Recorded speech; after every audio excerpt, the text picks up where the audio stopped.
Masa ada orang non muslim bilang assalamualaikum nggak boleh dijawab? Di kitab kuningnya ada kok begitu. Etis nggak? Ada orang assalamualaikum dibilang aja itu buang muka. Assalamualaikum pakai buang muka. Di kitab kuning gimana jawab? Ada. Mengatakan Apabila ada orang non muslim mengucapkan assalamualaikum maka tidak boleh dijawab. Kalaupun dijawab jawabannya alaikasam. Alaikas itu mampus buat kamu. Jadi kalau ada negara non muslim yang kena bencana jadi kau biarkan yang bisa mau bantu. di alasan kemanusiaan pastinya ya. Iya dong. Kan lucu jadinya. Nggak malu gitu. Saya dibantu kok. Australia juga bantu, Jepang juga bantu semuanya. Masa ada negara yang non muslim karena tsunami kita tidak boleh membantu karena nggak ada pahalanya. Akhirnya saya tanya, nah kalau yang kelaparan anjing kelaparan, saya kasih makan ada pahalanya nggak? Allah itu mah ada. Astagfirullahaladzim. Assalamualaikum warahmatullahi wabarakatuh. Masih kembali di channel terbaru saya. Terima kasih kepada teman-teman masih setia menonton, mendukung, menyaksikan konten dari channel ini. Tentunya kita sudah melihat bagaimana cuplikan videonya. Buya Sakur ini mengatakan, jika ada non-muslim memberikan salam kepada kita, assalamualaikum, kita itu tidak boleh menjawab, menoleh kanan, menoleh kiri. Kalaupun kita bisa menjawab, jawabannya itu alaikasalam, mampus buat kamu.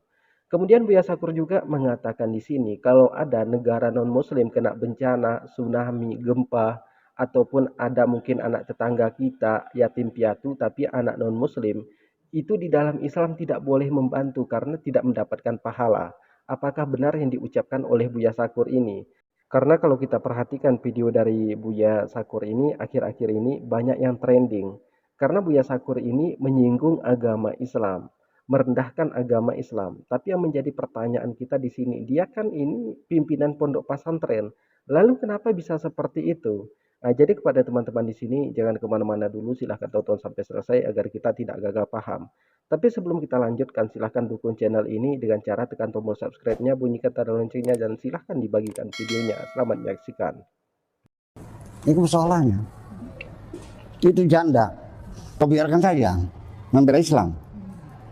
Hanya karena tidak sholat, maka tidak kau bantu gitu. Itu saya tidak mengerti seperti apa. Hanya karena nggak sholat, jadi orang itu tidak dibantu gitu. Ini kan jadi persoalan masalahnya. Masa ada orang non muslim bilang assalamualaikum nggak boleh dijawab? Di kitab kuningnya ada kok begitu. Etis nggak? Ada orang assalamualaikum dibilang aja itu buang muka. Assalamualaikum pakai buang muka. Di kitab kuning gimana jawab? Ada. Mengatakan Apabila ada orang non muslim mengucapkan assalamualaikum maka tidak boleh dijawab. Kalaupun dijawab jawabannya alaikasam. Alaikas itu mampus buat kamu. Apa seperti itu ajaran Islam? Itu kan kitab kuning, karangan manusia. Kita tahan sejenak, sebentar lagi akan kita lanjutkan. Jadi kita sudah mendengarkan bagaimana penjelasan dari Buya Sakur ini. Ketika ada saudara kita yang non-muslim mengucapkan assalamualaikum, kita tidak boleh menjawab, menoleh kanan, menoleh kiri. Kalaupun kita bisa menjawab, jawabannya itu alaikasam, artinya mampus buat kamu. Apakah benar seperti yang dikatakan oleh Buya Sakur? Jadi Buya Sakur ini salah satu menjadi provokator antara umat Islam dengan umat non-muslim, mengadu domba antara muslim dengan non-muslim. Karena saudara kita yang non-muslim memandangnya, oh Islam itu seperti ini. Masa kita mengucapkan salam aja enggak boleh. Jawaban mereka itu mampus buat kamu, alaikasam. Jadi kalau ada saudara kita yang non-muslim mengucapkan salam, assalamualaikum habibi, jawaban saya itu walaikum. Artinya apa? Kamu juga. Jadi tidak sesuai dengan apa yang dikatakan oleh Buya Sakur. Jadi Buya Sakur ini merendahkan agama Islam, agama dia sendiri itu demi kepentingan pribadi. Karena ajaran Buya Sakur ini kan ajaran liberal. Jadi seperti inilah ajaran liberal itu, merendahkan agama sendiri. Kalau kita perhatikan videonya, banyak sekali yang merendahkan agama sendiri. Jadi kepada teman-teman jangan kemana-mana dulu, kita dengarkan selanjutnya. Dan sekarang yang lucu, ada orang non muslim kelaparan, dikasih makan pahala nggak ada pahalanya, malah dosa. Ya, manusia kelaparan bilangnya dosa. Aceh kena tsunami yang bantu orang Amerika juga kok. Gimana sih? Orang Israel kan orang muslim. Jadi kalau ada negara non muslim yang kena bencana, jadi kau biarkan yang bisa mau bantu. di alasan kemanusiaan pastinya ya. Iya dong. Kan lucu jadinya. Nggak malu gitu. Saya dibantu kok. Australia juga bantu, Jepang juga bantu semuanya. Masa ada negara yang non muslim karena tsunami kita tidak boleh membantu karena nggak ada pahalanya. Akhirnya saya tanya, nah kalau yang kelaparan anjing kelaparan, saya kasih makan ada pahalanya nggak? Allah itu mah ada. Astagfirullahaladzim. Alhamdulillah dapat ilmu baru. Ternyata ada binatang lebih mulia dari manusia.